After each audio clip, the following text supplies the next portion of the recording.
والآفات وتقضي لنا بها جميع الحاجات وتطهرنا بها من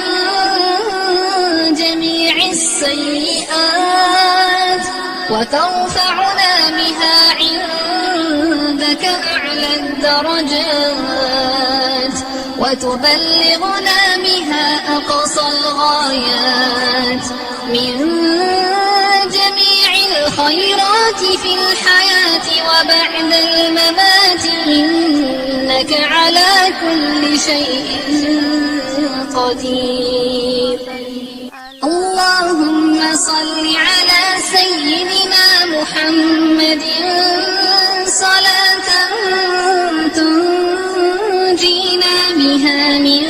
جميع الأهوال والآفات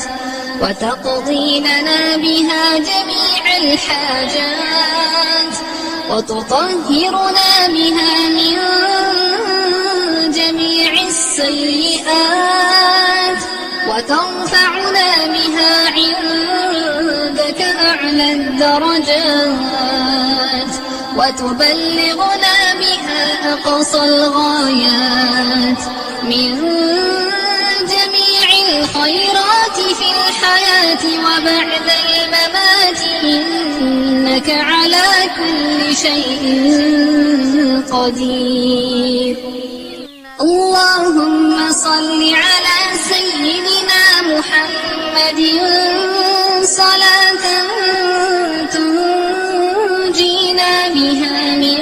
جميع الأهوال والآفات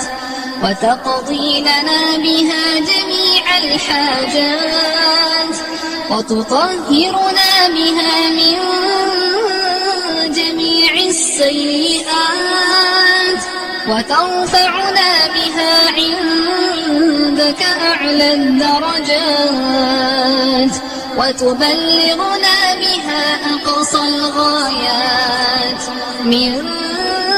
جميع الخيرات في الحياة وبعد الممات إنك على كل شيء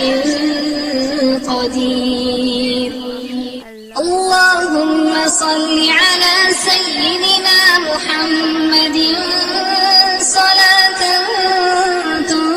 تنجينا بها من جميع الأهوال والآفات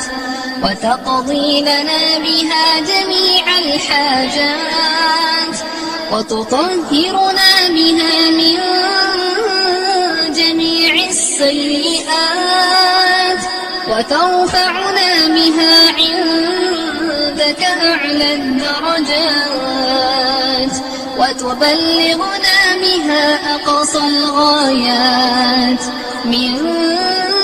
جميع الخيرات في الحياة وبعد الممات إنك على كل شيء قدير.